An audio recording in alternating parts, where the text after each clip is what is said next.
नमस्कार दोस्तों, Gurukul of politics पर आपका स्वागत है। मैं हूं आपका दोस्त धर्मेंद्र कुमारी और आज हमारे साथ मौजूद हैं बलिंदर कुंडू जी। बलिंदर कुंडू जी क्या हैं, इनका क्या काम है और ये किस प्रकार के इंसान हैं, ये बहुत ही दिलचस्प कहानी है। तो मैं किसी बिना भूमिका के आपको मिलाता हूं बलिंदर जी से और आप लास्ट में कहेंगे कि कितने बढ़िया आदमी से मिलवाया है आपको। नमस्कार बलिंदर जी, कैसे हैं आप? धर्मेंद्र जी नमस्कार। वैसे तो हमारा परिचय काफ़ी पुराना है। हाँ जी। आपको, आपके चैनल को और आपके देखने वालों को सबको मेरी राम राम नमस्कार। और बलिंदर जी, आप अपने बारे में बताइए कि आपकी जर्नी कहाँ से शुरू होती है? देखिए, मेरा गांव है यहाँ पास में, रोहतक से 10 किलोमीटर मेरा गांव टिटोली है। गांव के स्कूल में पढ़ा मैं, और घर में ज़्यादा लोग कोई पढ़ा लिखे थे नहीं घर में। जी। वही जैसे अपना देहात गांव में आज भी वही है, खेती बाड़ी का काम है। खेतों में काम किया, गांव से फिर शहर में रोज़ पढ़ने के लिए आते थे। तो कुछ लोग ऐसे लाइफ में मिले जो आपकी ज़िंदगी को चेंज कर सकते हैं या कर देते हैं। तो आर्य समाज से काफ़ी प्रभाव रहा। एजुकेशन का इतना महत्व नहीं समझते थे जितना स्पोर्ट्स का समझते थे देहात में उस टाइम भी। लेकिन फिर भी एक इन्वायरमेंट बहुत ज़रूरी है, एक वातावरण मिल जाता है। शहर में आके आहिस्ता आहिस्ता सीख जाते हैं।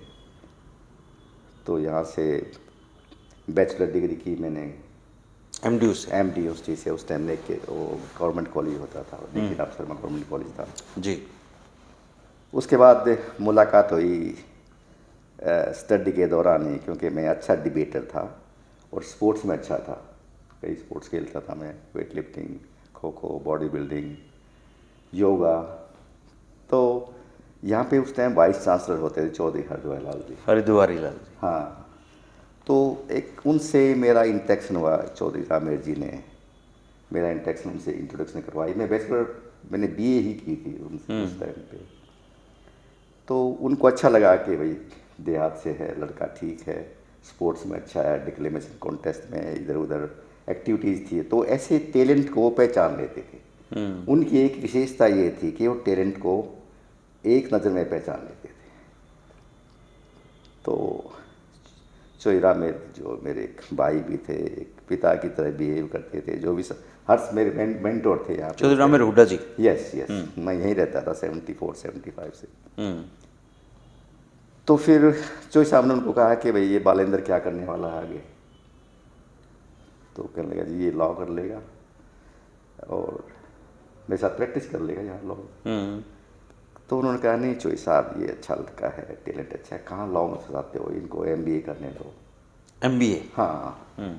तो एक स्पोर्ट, मैंने कहा कि मेरे पास तो ऐसे सब्जेक्ट भी नहीं है कि मैं एग्ज़ाम पास कर पाऊँगा। देहात से, गांव से आया बिल्कुल। तो उन्होंने एक स्पोर्ट्स सीट पे मुझे मेरा एडमिशन कर दिया। अच्छा।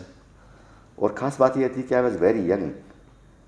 और कहा कि आपने चुनाव लड़ना है यूनिवर्सिटी का, कॉलेज से जाओ ना, आपके पास इतने साधन रिसोर्सेज हैं।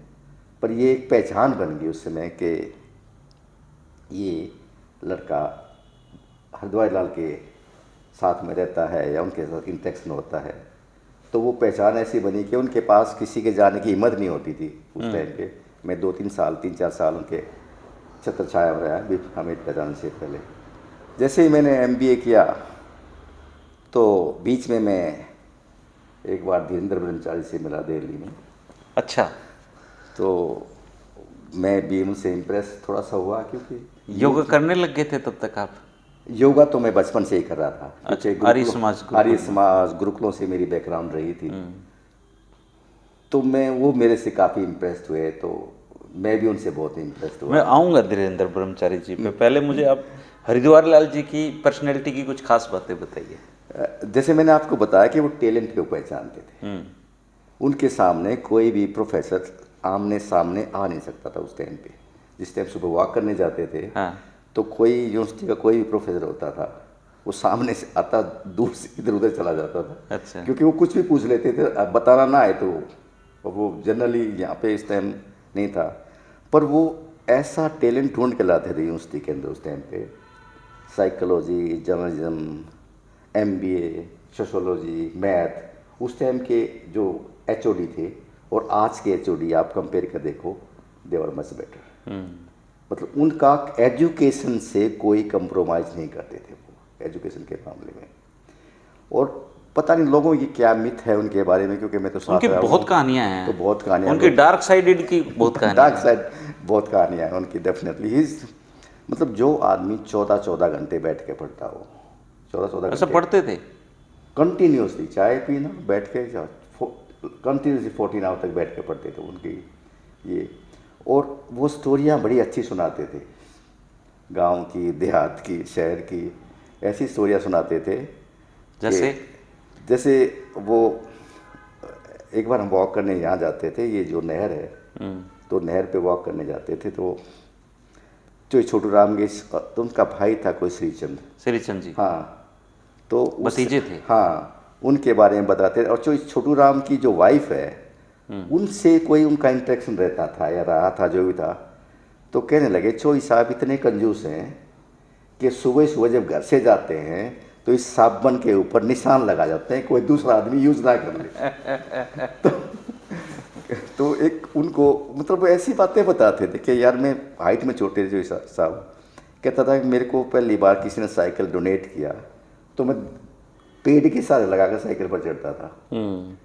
और उनको लस्सी और चने की रोटी ये बड़ी पसंद थी। कहता चने की रोटी मान ले जाते थे, बिल्कुल बिल्कुल अपनी देसी लैंग्वेज में, भाषा में बात करते थे।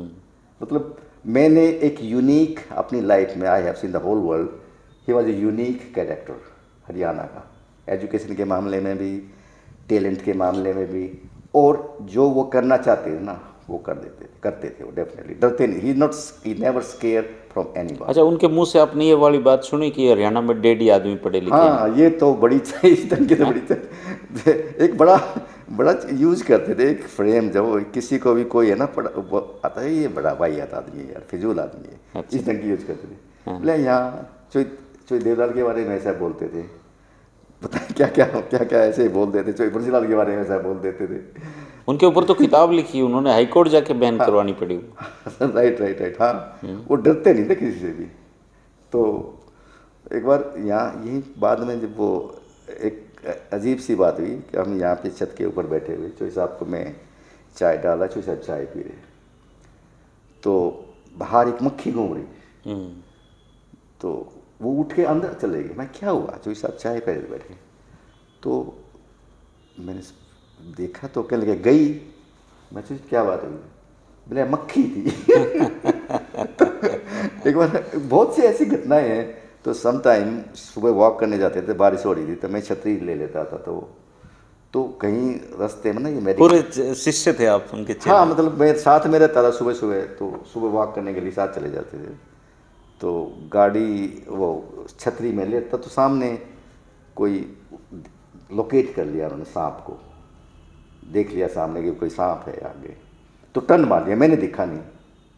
तो मैंने कहा ये वापिस कहाँ हो रही है, बोला सांप है, तूने दिखा नहीं क्या? अच्छा। तो मतलब उनका ऑब्जर्वेशन ह्यूमर भी ऐसा होता था। और खास बात ये थी कि जिसके लिए वो करते थे ना, जो उनको पसंद था और जिसके लिए करते थे वो दिल खोल के करते थे।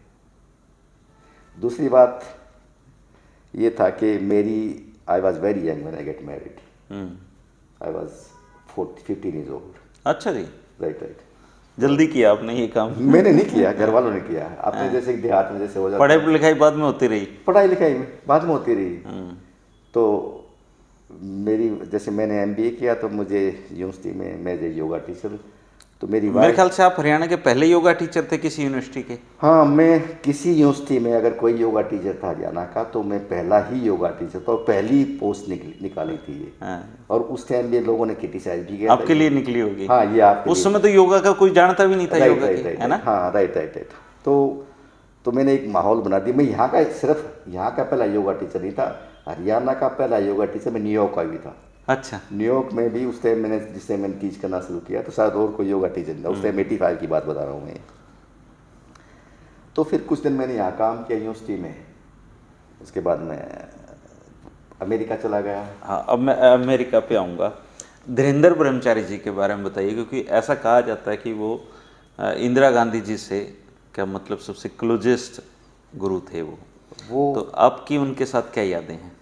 देखिए, मैं जिस टाइम एक्चुअली उन्होंने एक प्रोग्राम चलाया था कि जो भी सर्टिफाइड योगा टीचर होगा वो राइट अवे उसको जॉब दे देते थे। एक धीरेन्द्र जी सेंट्रल स्कूल में कंपलसरी कर दिया था, सेंट्रल गवर्नमेंट से ये कहलवा दिया था कि हर सेंट्रल स्कूल में योगा टीचर होगा। और उन्होंने एक प्रोग्राम शुरू करवा दिया, मानतलाई और कटरा। बैच बना दिए 6-6 महीने के, हर बैच में 100 स्टूडेंट, 50 लड़के 50 लड़कियाँ लेता था। और वो जैसे ही वहाँ से ग्रेजुएट करके आते तो वो उनको ईजीली उनको जॉब मिल जाती थी। It was a great thing, permanent job central school में।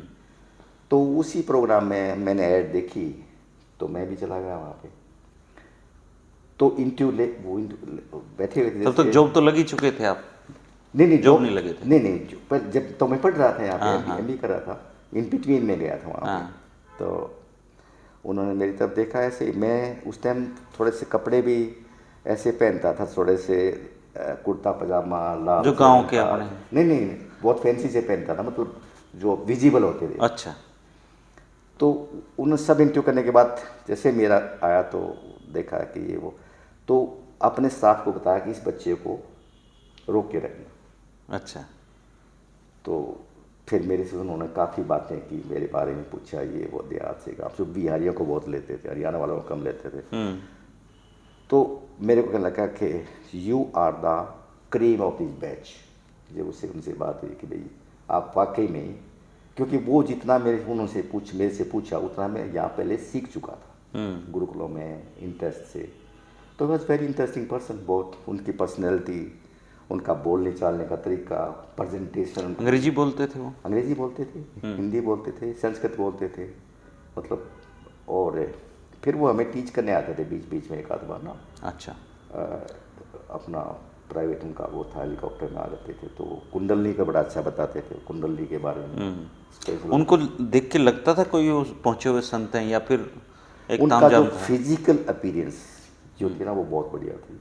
उनकी प्रेजेंटेशन और जो पर्सनैलिटी थी, इट वाज वेरी नाइस। तो आपने कहा नहीं कि इंदिरा गांधी जी से मिलवा दो हमें भी?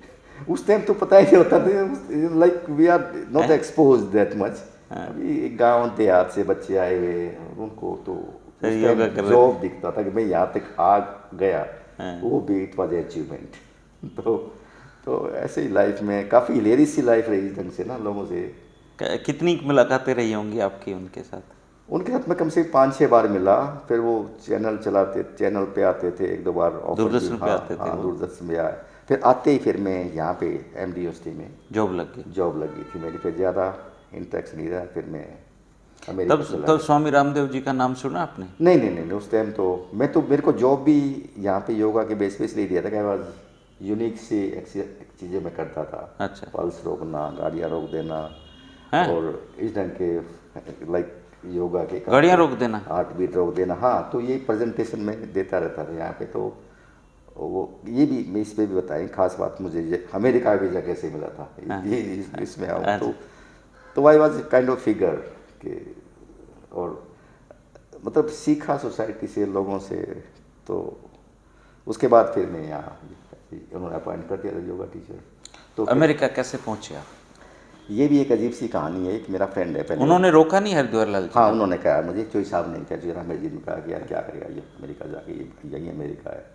तो एक हमारे अंदर एक मतलब एक क्यूरियोसिटी थी, वर्ल्ड को देखना है, एक्सप्लोर करना है। तो फिर मैं कॉन्सुलेट में गया, यहाँ पे पता नहीं था कहाँ पे कॉन्सुलेट है। यहाँ कैसे जाए हैं? यहाँ से बस ली, बस स्टैंड पे उतरे, वहाँ से कोई किसी से पूछा, चाणक्यपुरी में कोई कॉन्सुलेट जनरल है, वहाँ पे गया, कुछ नहीं, नथिंग। अच्छा, कोई जान पहचान नहीं? नहीं, कुछ नथिंग। तो मैं जैसे ही उसने कहा कि भाई किस लिए जाना चाहते हो, तो मैंने कहा मैं यहाँ पे योगा टीचर हूँ इस ढंग के। तो बाई चांस मेरे पास वो मेरे योगा के फोटोग्राफ साथ में थे, योगा करते हुए इस ढंग की एक्टिविटी भीड़ में। उस काउंसलर से जब मिला? हाँ, काउंसलर से जब मेरी मीटिंग, कहता है people like, we need people like you. अच्छा जी। मेरे को कहा we need people like you. और वो फिर 3-4 थे काउंसलर, विंडो थी, उन्हें सभी को बुलाया, और जितने मेरे फोटोग्राफ थे वो सभी को दिखाए फोटोग्राफ। और मैंने कहा यार ये तो अच्छी बात है। 86 की बात नहीं है, ये 85 की बात है। 5 की बात है। हाँ, आपके पास सिर्फ पासपोर्ट था तब? सिर्फ मेरे पासपोर्ट था, मेरे पास और कुछ भी नहीं था सिर्फ। और मेरे पास यूँ भी नहीं था कि आई हैव मनी, मैं तो पैसे सीधा पहुंच गया उनके दफ्तर में? Right right. अच्छा। तो फॉर्म सा उस टाइम भरते थे, फॉर्म भर के देन आई वेंट देयर, तो I got the visa. Right, I was so happy. फिर आप जैसे और कुछ लोगों से उस टाइम आई थिंक सो तब तक बच्चे भी हो चुके होंगे आपको? 11,000। हाँ, आई हैव डॉटर। हाँ हाँ। तो 11,000 उस टाइम फीस वो थी, टिकट का फेयर था। 11,000 रुपये में आप अमेरिका पहुंच गए? हाँ, तो वो भी नहीं थे मेरे पास, 11,000 भी नहीं थे, क्योंकि एक सैलरी बहुत कम थी ना उस टाइम पे, टीचर्स की सैलरी बहुत कम थी। ये तो बाद में अभी, तो मैं अमेरिका चला गया। वहाँ पे मुझे पता ही नहीं कि मैं किस वर्ल्ड में आ गया हूँ। तो वहाँ कैसे सेटल हुए आप जाके अमेरिका? स्ट्रगल बहुत करना पड़ा वहाँ भी, क्योंकि अंग्रेजी आती थी आपको तब? काम चलता था। अच्छा। इंग्लिश आती थी, MBA कर रखी थी वैसे। इस प्रोसेस में थे, बोल लेते, लेकिन बोल लेते थे, लेकिन एक्सेंट तो कौन से स्टेट में पहुँचे आप सबसे न्यूयॉर्क। पहले? उन्होंने किसी आपको ऑलरेडी जॉब ऑफर कर दी थी उन्होंने? नहीं। मेरा ऑलरेडी आई नो एक फ्रेंड वहाँ पे रहता था, योगा से रिलेटेड। तो उसके पास गया मैं, तो वहाँ से फिर छोटे मोटे काम एक्सपीरियंस, क्योंकि हम लोग बिल्कुल देहात से जाते हैं ना, राह होते हैं बिल्कुल, हमें यहाँ के तो नीकुड़ू दूध होते हैं। तौर तरीके जो है ना हमारे डिफरेंट होते हैं भाई। हमारी गलती नहीं, कल्चर हमारा ऐसा ना, जिस कल्चर से हमें एक कल्चर, अब हमने दूसरी कल्चर सीखनी है सारी, टोटली अडॉप्ट करनी है। और हम तो आचार्य समाज में तो हमारा एक, हम स्ट्रिक्ट होते हैं कि ये काम करना, ये काम नहीं करना है। ये हमारे से कहा जाता है कि डिसिप्लिन लाइफ होती है आर्य समाज वालों की, खास कर कुछ भी ना सिखाएं आर्य समाज, ये डिसिप्लिन लाइफ जरूर सिखा देते हैं। तो उसी डिसिप्लिन लाइफ से वहाँ पे, फिर वहाँ में कॉन्टेक्ट में आया, एक फ्रेंड है, उसने किसी एक लेडी से मिलवाया, उसका नाम था जिनी फ्लावर। उसका अपना एक छोटा सा स्टूडियो था, वहाँ मैंने उसको योगा टीच करना शुरू किया, एक ग्रुप को योगा टीच करना शुरू किया। उसके बाद स्टूडियो खोल दिया। उसके बाद मैं न्यूयॉर्क सिटी में और एक ग्रुप होता था, वो सिर्फ ऐसे प्रोग्राम ऑर्गेनाइज करता था योगा के। तो वो उन्होंने एक जगह रेंट कर दी मेरे लिए, और वो सारा काम वो करते थे, और मैं जाता था और योगा टीच करता था वहाँ। तो इस तरह वहाँ योगा टीचर हो गया। अमेरिका में बिजनेस में घुस के, फिर आहिस्ता आहिस्ता एक्टिविटीज़ में घुस के, सोशल रिलेशन बढ़ने लगे, हरियाणा वालों के साथ सोशल रिलेशन ज़्यादा बढ़ने लगे। तब तो हरियाणा का कोई दिखता होगा आपको? हरियाणा का, हाँ शायद ही कोई, बहुत कम लोग थे हरियाणा के, बहुत कम लोग जाते थे। और मैं तो उस टाइम पे जितने ये मेडिकल केस डॉक्टर जाते थे या, तो मैं तो एयरपोर्ट पे रहता था, इनको लाने में, ले जाने में, छोड़ने में, घर पे आना जाना। तो ऐसे काम किए पूरी लाइफ, मतलब लोगों से रिलेशन कांटेक्ट करने में पिछले 35-40 साल से इसी चक्कर में लगे रहे, लोगों को एयरपोर्ट छोड़ने पे, एयरपोर्ट लाने पे, उन सोशलाइजेशन में। तो आमतौर पे ऐसा करते नहीं हैं लोग ना? हाँ, जनरली देखिए, एक आदमी का होता है पैशन, किसी का पैशन होता है रिकॉग्नाइजेशन, किसी का पैशन होता है पैसे कमाना। तो मेरा ये पैशन है। स्वामी रामदेव से मिले कभी आप? स्वामी रामदेव से मैं एक बार न्यूयॉर्क में मिला था। तो मैंने उससे कहा कि भाई जी मैं हरियाणा से हूँ। तो वो मैंने जैसे हाथ मिला तो वो बस टर्न मार गई एकदम से, कुछ मतलब कोई हुआ नहीं, जैसे मैं उससे कुछ, जैसे मैं उससे कुछ मांग रहा हूँ। वो डर गए। हाँ राइट। जो बातें आप कर रहे हो, हरियाणा तो हरियाणा की सारी बातें मेरा है ना। राइट। हाँ, तो वो ज़्यादा इनसे मेरा कोई ऐसा इंटरेक्शन नहीं रहा नहीं। तो ऐसे लाइफ बढ़िया है। तो अब तो योगा आप टीच नहीं करते होगे? बिल्कुल, योगा टीच करता हूँ ओनली फॉर ग्रुप्स में। और yoga is a personal thing basically ना। हर बंदे की डिफरेंट बॉडी है। अगर आप किसी को भी योगा एक ग्रुप में टीच करते हो ना, जैसे रामदेव जी करते थे, नहीं लाखों लोग बैठा के, नहीं, वो उससे कुछ फर्क नहीं पड़ने वाला। हर बॉडी की डिफरेंट रिक्वायरमेंट होती है। वो ऐसे ऐसे करके बाल काले होते हैं। ये तो सब स्टंट है, ये सब स्टंट है। आई एम टेलिंग यू, किसी आप एलोपैथी के डॉक्टर से पूछ लेना, ये सब स्टंट है। To me it's stunt, is nothing working out like that. पर ये ठीक है, पब्लिक को। गधी का दूध है योगा में? गधी का दूध, गधी का दूध। ये तो मैं आपसे अभी यहाँ आके सुना है कि ये भी अब मार्केटिंग हो जाएगी इसकी भी। गाय का दूध पिया था, भैंस का पिया था, गधी का दूध पी रहे रामदेव जी। राइट। नहीं, आप पता है ना कि एक गाय की भी कई बार मैं सोचता हूँ कि जब हम छोटे थे, आप भी देहात से हो, मैं देहात से हूँ, तो हमारे घरों में पहली रोटी गाय के लिए बनती थी। और जब हम स्कूल जाते गाय थे, मोस्टली घरों में होती थी। हाँ स्कूल जाते थे, हम स्कूल जाते थे ना, तो आप जो माँ थी वो बोलती थी बेटा ये गाय को देते जाना रास्ते में। तो गाय को रोटी हम उस टाइम घर घर गाय होती थी। और मैं तो और उस टाइम तो ये ट्रैक्टर तो गाँव में बहुत कम थे। जो हाली सुबह उठ के चलता था ना खेत की तरफ, वो सबको राम राम बोलता जाता था। वो तो हमें भी सिखाया गया है। तो ये हमारी जड़ों में है। बाकी अडॉप्ट किसने किया कैसे किया, लेकिन ये संस्कार रहे हैं हमारे। भले ही मैं आज कितने 30-35-40 साल से मैं अमेरिका में रह रहा हूँ, लेकिन मेरी रूट्स हरियाणा में भी हैं, गांव से मेरी रूट्स हैं। आप जैसे लोगों से मैं कभी डिस्कनेक्ट नहीं हुआ। नहीं हुए जी। एक जनरेशन गैप ढूंढ लेते हो आप, ढूंढ भी लेते हो आप। एक जनरेशन गैप हो गया, उसके बाद भी फिर अच्छा आपसे लगता है। मिलके जब आपकी एज पूछते हैं ना तो पता चलता है, नहीं तो ऐसे लगता है होंगे 5-7 साल बड़े।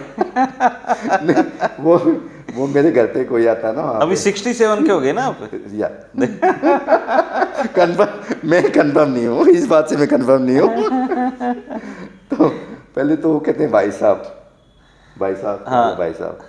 तो उसके बाद फिर अपने बच्चों से इंट्रोड्यूस करवाता हूँ, फिर वो अंकल जी कहने लग जाते हैं। हाँ। फिर मैं अपने ग्रैंड चिल्ड्रन से इंट्रोड्यूस करवाता हूँ, फिर वो दादाजी कहने लग जाते हैं। तो एक आदमी भाई साहब से दादाजी आ जाता है एक घर के अंदर। एक घर के अंदर ही। तो ये ना, अगर अपना खाना पीना ठीक रखो और आप एक्सरसाइज करो तो आप you can delay the ageing process easily. But life should be disciplined importantly. तो आप वहाँ जाके भी नॉनवेज नहीं खाया आपने? नहीं, मैं आई एम वेजिटेरियन। और मुश्किल तो आई होंगी वहाँ? नहीं, ये बड़ी इंटरेस्टिंग बात है। एक बार मैं, बहुत इंटरेस्टिंग स्टोरी है। पहले तो मुझे ऐसे वहाँ पे ना क्लास में लड़कियाँ होती थी, 40 साल लड़कियाँ होती थी, टच करके देखती थी भाई ये बंदा इसने कभी मीट नहीं खाया।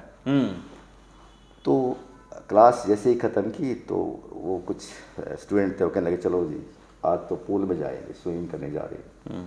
चलो भाई चलते हैं तुम्हारे साथ। तो कहने लगे जी आप तो स्विमिंग भी कर लेते हो। अच्छा।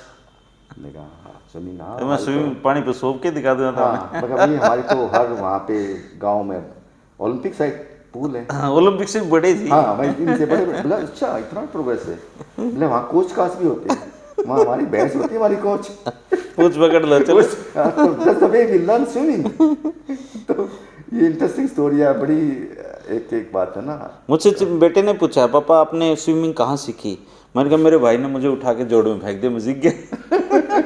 ये एक्चुअली हम सीखते, हमारा सीखने का प्रोसेस भी ऐसा था। तैर के ही बाहर आया, नहीं तो डूब जाता। राइट। हाँ, क्योंकि हमारी लाइफ तो मतलब गांव में आप खेत में पैदा हो रहे हो, हाँ। जहाँ कोई कुछ नहीं है, कोई कुछ आई बोर्न इन द फील्ड, जहाँ पे जब आप वहाँ से सरवाइव कर जाते हो, भाई कोई डॉक्टर नहीं कुछ नहीं, आप खेत में पैदा हो रहे, खेत में घूम रहे हो, खेत में आपकी माँ आपको दूध पिला रही है, हैं? सही बात। तो उससे निकल के आप गैप देखो ना, आपको कॉन्फिडेंस देखो हमारे अंदर कितना आ जाता है कॉन्फिडेंस।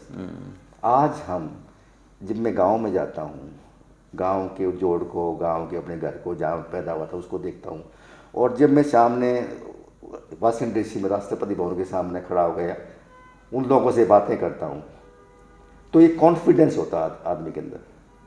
कॉन्फिडेंस आता है एक्सपोजर से। नो मैटर आप कहाँ पैदा हुए, नो मैटर आप, मतलब अम्बेडकर को देखो ना। अम्बेडकर जी को तो दिक्कत ये है भारत में है ना, हाँ। जिन लोगों को उनको जानना चाहिए था ना उन्होंने ही नहीं जाना उनको। आप ये देखो ना, उस बंदे ने कितना स्ट्रगल किया। पानी जहाँ पढ़ने जाता स्कूल में, वहाँ पानी अलग, खाना उसका अलग, उसको बैठाया अलग गया, और उससे स्मार्ट बंदा वर्ल्ड आज उसको पूरा वर्ल्ड रिकॉग्नाइज करता। लेकिन हमारे बंदे से नाम लेते हैं, उसको रिकॉग्नाइज आज भी उस ढंग से नहीं करते, क्योंकि एक समाज का एक अंग, हमने भी उनको बहुत टॉर्चर किया है, यहाँ भी टॉर्चर किया है हम समाज के एक अंग को जी। और वो हम अब भी फील करते हैं। हमारी जनरेशन उस बात को फील करती है कि समाज के किसी हिस्से को हमने टॉर्चर किया है। नॉइंगली नहीं किया, हमें वैसा जीवन था, वैसा जीवन था उस जीवन में, लेकिन हमें ऐसा नहीं करना चाहिए। वो सब हम एक हैं, ये जातिवाद ये वो सब हम एक ही है। आपके साथ तो पूरे हरियाणा के लोग वहाँ जुड़े हुए हैं। पूरे हरियाणा के, हाँ, चाहे ऑस्ट्रेलिया के सभी शहर, गोल्ड कोस्ट, ग्लोबल हरियाणा, वही तो कॉन्सेप्ट था आपका। हाँ, ग्लोबल हरियाणा से मैं सभी जो नो मैटर, पूरा न्यूजीलैंड से, कनाडा से, अमेरिका से, यूके से, सब हम लोग, मैंने इस पे एक्चुअली मैंने ये काम किया सारा का सारा। इस पर मुझे, आप तो जोक करे करते रहते हो, एक मुझे जोक अभी मैंने रिसेंटली सुना कि गांव में पटवारी चलेगा खेत में, कहने लगा चौधरी साहब कितने गेहूँ हो गए? हाँ। बोला भाई हो गए 50 मन हो गए। बोला कितने की बचत रहेगी? बोला बस इतनी सी बचत रहेगी, इतनी जो चौधरी साहब कह दिया। तो जो चौधरी का है ये बचत है हमारी। तो मेरे पास तो ये है कि फैमिली सेटल्ड है, वेल सेटल्ड है, बच्चे बढ़िया कर रहे हैं, हैप्पी हैं, हेल्दी हैं, और बाकी तो मैं इनको एयरपोर्ट लाने ले जाने पर चौधरी साहब ही रहे आप। पूरी लाइफ नेटवर्किंग पे। अच्छा, 2 क्वेश्चन हो रहे हैं। एक क्वेश्चन तो आप अक्सर सामना करते होगे कि गांव में या जब भी इंडिया आते हो, किसी जानकार के घर पे जाते हो, तो मोस्टली लोग आपसे ऐसे ही उम्मीद करते होंगे कि भाई छोरन भी चिपवा दे कहीं, ऐसे ले जा। तो ऐसे सवालों का क्या जवाब है? बिल्कुल आपका क्वेश्चन बहुत बढ़िया है, क्योंकि मैं गांव में तो जाता हूँ और गांव में के बच्चे भी आते हैं, यहाँ भी आते हैं, गांव में मिलते हैं, तो कहते हैं कि भाई छोरन ले जा, ये कर लिया छोरन ने। बोला भाई बी ए कर रही इसने। मैं अच्छा आता के है किया? बोला बी ए कर ली। मैं कहा इसको कुछ काम तो बताओ, काम किया हुआ है?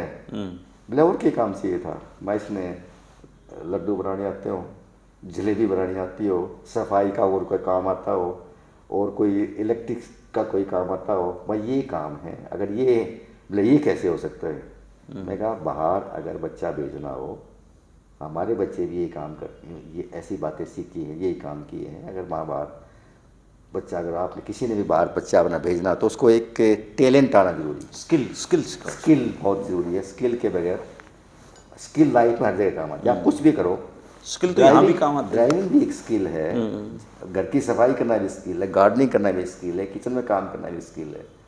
तो ये स्किल, जैसे चाइना में हर बंदे के हाथ में हुनर है, हर बंदा चाइना में उसके पास कुछ ना कुछ हुनर है, कुछ न कुछ है। तो अगर बाहर जाना है किसी को भी, कुछ दूसरे कंट्री में सेटल होने के लिए, नो मैटर कि आपके पास बहुत बड़ी डिग्री है, आपके पास आईटी है कि हैं, आप आईटी सेक्टर में हो या हेल्थ सेक्टर में हो, किसी सेक्टर में, आप डॉक्टर, इंजीनियर, कुछ भी हो, लेकिन कोई न कोई स्किल काम करना है तो वो एडिशनल आपके लिए हेल्पफुल रह सकती है।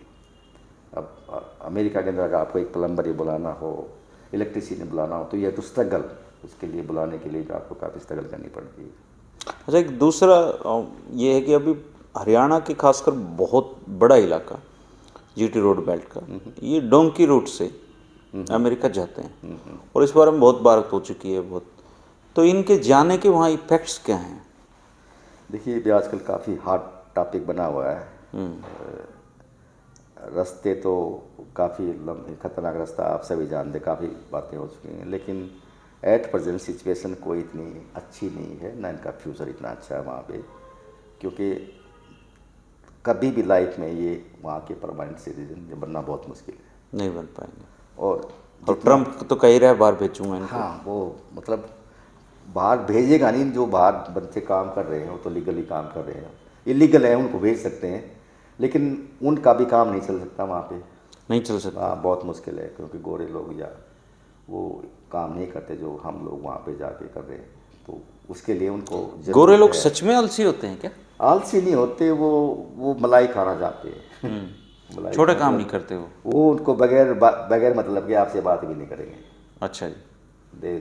टाइम इज मनी उनके लिए, और हमारे लिए टाइम ही टाइम होता। तो हम तो रात के, हमारे जितने बच्चे आईटी सेक्टर में हैं, वो रात के 12-12 बजे तक काम करते हैं, 14-14, 15-15 घंटे काम करते हैं हमारे बच्चे, क्योंकि ये वर्कोलिक है, उनको सर्वाइव करना है वहाँ पे, और उनका तो वो घर है, उनको सर्वाइव करने की। हमें दो कल्चर, हमें और हमारे बच्चों को 2 कल्चर को अडॉप्ट करना पड़ता है। घर में आओ एक चैनल, स्कूल में जाओ दूसरा चैनल। हमारे बच्चे भी ऐसे ही ग्रो हुए, घर के संस्कार अलग से, बाहर जाकर उन्होंने दूसरी बातें सीखें उनके हिसाब से भी, उनके हिसाब से। तो आप ये बताओ ना, एक बच्चा हो, वही बच्चा, सेम किड 2 बातें सीख रहा है। ठीक बात है। घर में अलग बिहेव, स्कूल में अलग बिहेव, तो एडॉप्शन कितनी, बच्चे की कितनी कैपेसिटी कितनी बढ़ जाती है ना। तो एक दूसरी कल्चर को भी अडॉप्ट करना और अपनी कल्चर को भी ना छोड़ना। मैं तो ये कहता हूँ कि हमारे जो NRIs हैं उनके बच्चे जो they are more Indian, much more Indianism, much उनके अंदर ज़्यादा पेट्रियोटिज्म है। अच्छा। कंपेटिवली यहाँ जो रह रहे हैं, यहाँ जो रह रहे हैं, तो वो तो कहावत है, घर का जोगी जोगी। हाँ मतलब वो बिल्कुल ठीक है। और हम यहाँ रह रहे हैं तो हमें उसकी इम्पोर्टेंस नहीं पता। हाँ, नहीं नहीं नहीं, जैसे आपने बात की ना मेरी नेटवर्किंग की, आपने ग्लोबल हरियाणा की, इसका पर्पज़ ये है कि हमने इस मिट्टी को, यहाँ के सिस्टम को यूज़ किया और हम सर्विसेज दे रहे हैं सारी बाहर जाके। भाई मैं MBA किया तो कितनी सस्ते में MBA किया, आज MBA के लिए वहाँ पे $2 लाख चाहिए। तो मेरा कहने का पर्पज़ ये होता है सभी लोगों से, यार एटलीस्ट थोड़ा सा टाइम निकाल के आप 10% अपनी लाइफ का अपने रूट्स को दो।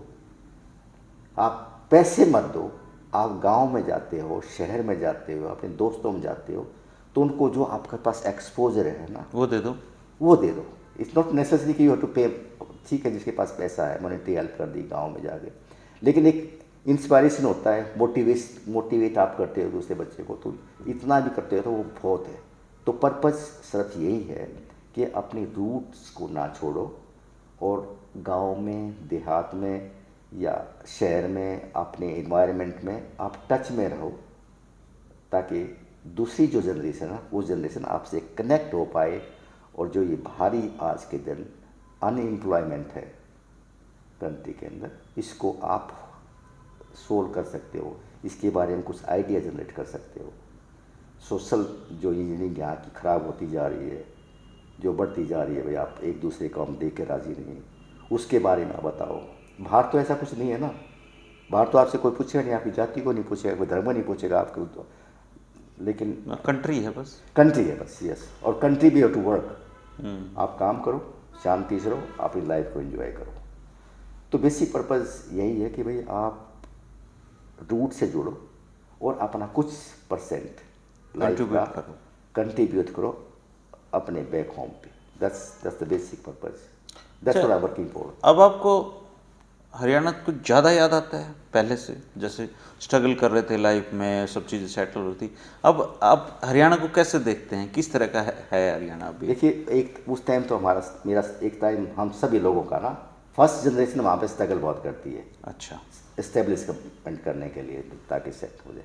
उसके बाद उसको वो बातें याद आनी शुरू होती है, यार मेरा स्कूल का वो दोस्त था, उसकी हेल्प कर दूँ, यार मेरे कॉलेज का वो दोस्त था, मैं उससे शायद उससे पूछ लूँ फ़ोन करके, कोई जगह तो मेरी कुछ हेल्प, मैं उसकी हेल्प कर सकूँ। तो ये सारी ऐसी ऐसी बातें याद आती हैं अपने घर के बारे में, अपने दोस्तों के बारे में, अपने कॉलेज के बारे में, अपने स्कूल के बारे में।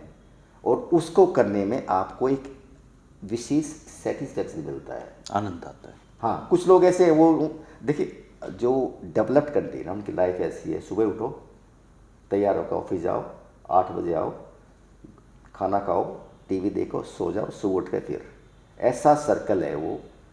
तो उसमें टाइम का, अपनी लाइफ का ये पता ही नहीं चलता कि मेरी यूथनेस, मेरी हैप्पीनेस, वो सारा इकोनॉमिक्स के चक्कर में, पैसों के चक्कर में और इस चक्कर में घूमता रहता है। बैठ के गप्पे नहीं मारते लोग, वो कभी कभी इतना टाइम नहीं होता, जैसे यहाँ सोशलाइजेशन है उतना वहाँ पे सोशलाइजेशन नहीं है। किसी भी डेवलप्ड कंट्री में इतना सोशलाइजेशन नहीं है, समय नहीं देते वो इतना। नहीं, समय नहीं, इतना समय होता ही नहीं किसी के पास, क्योंकि लाइबिलिटी इतनी होती है, घर का, गाड़ियों का, बच्चों का, मॉर्गेज, ये वो, क्योंकि every work you do yourself. तो मैं यहाँ पे जैसे पीछे 6-7-8-10 प्रोफेसर लेके आया था MD में, ये प्रोफेसर राजवीर सिंह हैं, बड़े अच्छा काम करें, तो उन्होंने, इनका विजन भी बड़ा अच्छा है बेसिकली ना, ये चाहते हैं कि कुछ यूनिवर्सिटी में अलग करें। तो हाँ, इन्होंने हाँ, तो मैं काफ़ी अच्छे काम किए हैं। हाँ, तो कुछ बच्चों को, कुछ प्रोफेसर्स को लेके आता हूँ मैं। तो हम चाहते हैं कि कनेक्ट हों, एक्सपोजर हो, जो मेरा ये होम टाउन है इसका भी एक नाम हो। 10 लाख स्टूडेंट है यहाँ MD के अंदर, तो इनमें से लगभग 9 लाख तो बेरोजगार होने वाले हैं। मेरे ख्याल से पढ़ाई आज भी कंपैरेटिवली भारत की सस्ती है मच मच मोर चीपर है ना? यहाँ पढ़ाई भी सस्ती है, दूसरी भी चीज़ें यहाँ पे बहुत सस्ती डेवलप हो सकती हैं। Only you need a vision, किस बात को कैसे किया जाए। It's not hard job.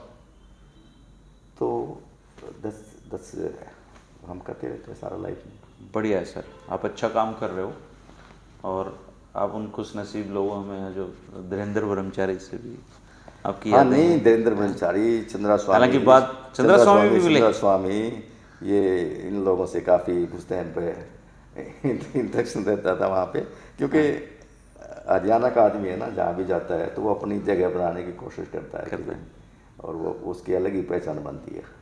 Haryana की अलग पहचान, हरियाणा के आदमी का। वो क्या है ना, नाम कमा लो चौकम लिखित थोड़े कमा लो। नहीं, हमने पहचान बनाई है। मैं बताता हूँ, 90s में तब हम डरते थे हरियाणा कहते हुए, हाँ। क्योंकि यहाँ हरियाणा कोई खास नहीं था। आज जो हमारे स्पोर्ट्समैन और ने जो हमारी पहचान, अब हरियाणा वेल नोन एक नाम है वहाँ पे। हमारी लैंग्वेज की एक ब्रांडिंग हो गई है, लैंग्वेज की ब्रांडिंग हो गई है, हमारी खुद की अपनी ब्रांडिंग हो गई है, हमारे जो भी मिलिट्री में जो होते हैं उसकी ब्रांडिंग हो गई, हमारे फार्मर्स की ब्रांडिंग हो गई। तो हम लोग एक यूनिक स्टेट है ये। इसका ड्राइवर अच्छा होना चाहिए, otherwise it's a unique state. और ड्राइवर भी स्टेट का वो एक्सपोजर वाला होना चाहिए, ना कि नैरो माइंडेड। जितने भी यहाँ पे नैरो माइंडेड आएंगे ना तो स्टेट को नीचे लेके जाएंगे। जितने ओपन अप होंगे उतना स्टेट ऊपर जाएगा। ये एम्प्लॉयमेंट बढ़ेगी, यहाँ पे लोगों को खुशहाली आएगी। तो ये इस स्टेट में तो बेरोजगारी होनी नहीं चाहिए। We are close to Delhi ji. अच्छा, फार्मर्स को भी आप ट्रेन कर सकते हो ना, फार्मर्स को आप काफ़ी स्विच कर सकते हैं। फार्मिंग के बड़े अच्छे तरीके आ गए हैं वहाँ तो बड़े बड़े खेत हैं, यहाँ थोड़े बहुत। छोटे। हाँ, पर हाँ ठीक है, पर चाइना में तो वही तो छोटे छोटे उसमें चाइनीज भी ऐसे कर रहे हैं। तो पर मैं तो जितने लोग मेरे से जुड़े हुए हैं हरियाणा के लोग, दे आर एजुकेशन में हो चाहे बिजनेस में हो, they are doing wonderful job. और बेसिकली अब तो एक ऐसा नेटवर्क बन गया हमारा पूरे वर्ल्ड में। आप किसी शहर में जाके पूछ लो, कहीं से पूछ लो, हरियाणा का नेटवर्क इतना अच्छा हो गया है। तो हम आपस में, एक बंदा वैंकूवर में बैठा हुआ है, एक बंदा ऑकलैंड में बैठा हुआ है, एक बंदा पर्थ में बैठा हुआ है, तो देखें नाउ आपस में बात करें ना, उनका एक इंटरेक्शन है जी। दूसरी बात ये है कि लोगों का एक और इश्यू है शादी का बाहर। ये भी मेरे पास काफ़ी लोगों की चर्चा रहती है कि बच्चे, क्योंकि बहुत स्टूडेंट चले गए ना, बिचौलिया भी हो गया अब। हाँ, मतलब ये है कि हाँ भाई आप सोशल हो, रिस्क है बिचौलिया बनने में। नहीं, आजकल ना जनरेशन ये ऐसी आ गई है, बिचौलिया नहीं बनना चाहिए।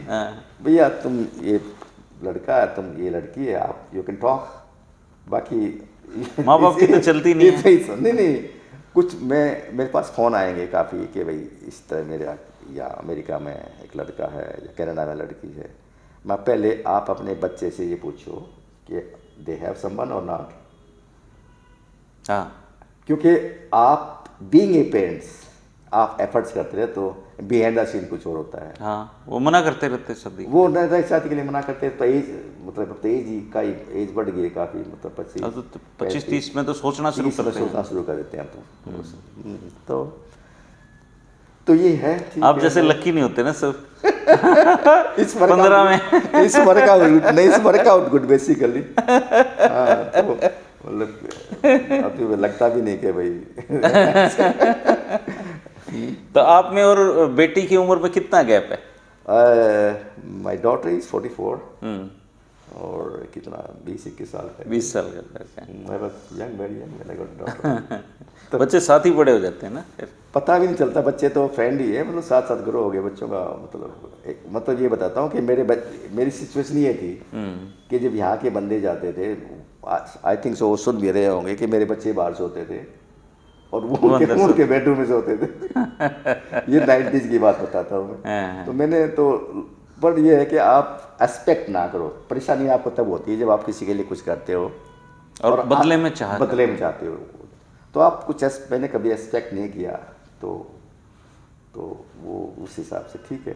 ज़्यादातर लोग ठीक ही मिलते हैं जी, मैक्सिमम लोग ठीक ही है, क्योंकि वो उनका भी ठीक है। हर बंदा सीधी ढूंढता है कि भाई चलो ठीक है, लेकिन उसके दिल में किसी न किसी कॉर्नर में ये जरूर बात होती कि किसी न किसी मोड़ पे इस बंदे ने मेरी हेल्प की थी, मुझे एयरपोर्ट से पिकअप किया था, मुझे अपने घर में रखा था। ये वो बंदा वो पूरी लाइफ भूलता नहीं। अब हरियाणा से या इंडिया से कोई बंदा अमेरिका में चला जाए या कनाडा में या दूसरे कंट्री में चला जाए, वो ज़बरदस्ती ट्राई करेगा भूलने की। आप भूल नहीं सकता, लेकिन वो भूल नहीं सकता। वो मतलब ये सीन मतलब वो कोशिश करता है होने की, लेकिन originality end of the day मतलब चाहे 20 साल 25 साल में चाहेगा ये कि मैं अपने गांव में चला जाऊं, मैं अपने शहर में चला जाऊं। और काफ़ी लोग आते हैं और यहाँ जब इन्वायरमेंट देखते हैं फिर वापस भाग जाते हैं। रीज़न बीइंग, जैसे मैं इतने टाइम पहले यहाँ से गया तो मैं ये सोचता हूँ कि भाई वही सेटअप होगा जो मैं छोड़ के गया था, क्योंकि मेरा ब्रेन तो वहीं ठहर गया उसी हाँ वही ठहर गया, यहाँ का यहाँ बदलता रहा सिस्टम। हाँ, यहाँ बदलता रहा सिस्टम, सबकी जो नीड्स थी उसके अकॉर्डिंग सिस्टम चेंज हो गया। लेकिन मैं वहीं रुका हुआ हूँ कि वही फीलिंग होगी, कि वही चीज़ पाओगे हमने तो वही जोड़ मिलेंगे, वही जोड़ मिलेंगे, वही फीलिंग होगी, वही दोस्त मिलेंगे, वही दोस्त मिलेंगे। तो वो फिर वो मिलते नहीं है, वो मिलते नहीं। तो कुछ दिन यहाँ पे आप लोगों में अच्छा लगता है फिर अच्छा होती है, चलो यार चलते यूरोप चलते हैं या ऑस्ट्रेलिया चलते हैं या अमेरिका घूमते रहते हो। आप तो पूरा ग्लोबली हो रहे हो। हाँ, लोगों से इंटरेक्शन है, सबका प्यार है, सबका इफेक्शन है। आप जैसे दोस्त हैं, भाई हैं, तो मतलब मेरी फीलिंग ऐसी है कि जो एक बार बंदा है मिलता है, दिल से मिलता हूँ, तो ऐसी मैं दिल से बात करता हूँ। I am not hiding anything, basically I enjoy talking. और जिसकी हेल्प जितनी हो सकती है उससे ज़्यादा ही करता हूँ, मेरी कैपेसिटी से ज़्यादा ही करता हूँ। चलो अच्छा है, भगवान आपको है ना शतायु करे और आप 100 साल में भी आपको लगना तो है नहीं 100 साल वाला। नहीं हाँ ठीक है, तो थैंक्स गॉड के मैं अब तो आपको बस रामदेव जी की तरह दाढ़ी बढ़ा के है ना थोड़ा योग गुरु बन जाना चाहिए। वो गलत मतलब फीलिंग ऐसी गलत नहीं बोल सकते ना, जैसे वो तिलक लगा लिया, टीका कर लिया, ये कर लिया, कपड़े चेंज कर लिए। मतलब आदमी ये सारे काम बगैर चेंज के भी कर सकता है। जैसे बगैर मेडिटेशन ऐसे कर सकते हैं, कहीं कैसे, तो मतलब ये अपनी अपीयरेंस जो चेंज करते हैं ना, भाई बस मेरे को इस ढंग के कपड़े पहनने हैं, ये करना है, तो वो उसका पता नहीं क्यों करते हैं लोग। भाई सबसे अच्छा काम है टाइम पे शादी करो, अच्छे सिटीजन बनाओ अपने बच्चों को। इससे बड़ी आई सोसाइटी के लिए और कुछ नहीं है, कुछ नहीं। मैं I am telling the truth, मैं ये ट्रूथ कह रहा हूँ बिल्कुल। एक टाइम पे शादी करनी चाहिए, या जो भी है अच्छे बच्चे हों। क्या आदर्श उम्र है शादी की? एजुकेशन हो। शादी की क्या आदर्श उम्र होनी चाहिए अभी? शादी की वही 25 और 30 के बीच में ठीक कर लो। ठीक, हाँ 25 के बीच में ठीक आदर्श एज यही है शादी की। बाकी अब तो हरियाणा में एक और चैलेंज हो रहा है, आपके दौर में ये चीज़ें थी नहीं। अब डाइवोर्स एक बहुत बड़ा इशू है हरियाणा में भी। हाँ, मतलब केस भरे भरे हैं कोर्टों में ना। एक कईयों की शादी तो एक दिन भी नहीं चलती है, ऐसे केसेस भी हैं। ये पता क्या है, सहनशीलता, जो पेशेंस एक पहली जनरेशन में थी वो डिग्रेड होती जा रही है। और इंडिपेंडेंसी, हर बंदा अपना स्पेस चाहिए कि मेरा प्राइवेट स्पेस, मेरे स्पेस में एक सर्टेन टाइम के बाद उसको चाहिए कि मेरे स्पेस में दूसरा बंदा इंटर ना करे। हम भी, हमारी जनरेशन में भी ऐसा होता था। ये है कि कहा सुनी होगी, लड़ लिए झगड़ लिए, लेकिन एंड ऑफ द डे इस बात पे यहाँ तक तो बात कभी पहुँचने का सवाल ही पैदा नहीं होता। वैसे हर बंदे की इंडिविजुअल लाइफ होती है, पर जब तक बंदे के अंदर सहनशीलता नहीं आती ना, वो रिश्ते टिकते नहीं। अब वो सहनशीलता अब यहाँ पे आहिस्ता आहिस्ता मतलब हैप्पीनेस ख़त्म हो गई है। जो हैप्पीनेस उस टाइम थी, वो हैप्पीनेस डे बाय डे ख़त्म होती जा रही है। और happiness is the important thing in your life. उसको अचीव कैसे करो आप? एक्सरसाइज से करो, दोस्तों से करो, तो that's all। सही बात है, बड़ा विषय है वैसे ये। बहुत बढ़िया बलिंदर जी, आपने कितना मतलब दिल खोल के बातें करी है ना। नहीं, सारी कॉमन, लाइक वी डोंट, हमने कोई ऐसी बात तो की नहीं कि तैयारी करने की जरूरत नहीं थी जिसमें बगैर सोचे हमने सोच के बोलना पड़ा। तो जो अच्छा है हमें जैसे भगवान आपकी हेल्थ को ठीक रखे और आप इसी तरीके से लोगों की मदद करते जाइए। और बलिंदर जी आपको कैसे लगे आप कमेंट कर सकते हैं दोस्तों। और ये अभी अमेरिका के कौन से शहर में रहते हैं? मैं न्यू जर्सी में हूँ, न्यू जर्सी और न्यूयॉर्क। न्यू जर्सी और न्यूयॉर्क 2 जगह हैं और काफ़ी अच्छे बिजनेसमैन भी हैं अभी। तो वो चीज़ मैंने पूछी नहीं, जानबूझ के नहीं पूछी क्योंकि उससे वेल्थ से कोई मतलब नहीं है, हैप्पीनेस से मतलब है। राइट खुशी मिलनी चाहिए ना। वो बात आ गई ना भाई, चौधरी कह दिया वही काफ़ी हाँ है। वही काफ़ी है। और बहुत मदद करते हैं हरियाणा के लोगों की, पूरी दुनिया में करते हैं जहाँ भी इनकी है। इनका ग्लोबल हरियाणा नाम से एक ये संगठन भी चलाते हैं जिसमें पूरी दुनिया में जितने हरियाणवी हैं वो इनसे जुड़े हुए हैं। तो बलिंदर जी शुक्रिया आपका। बहुत बहुत बहुत नमस्कार।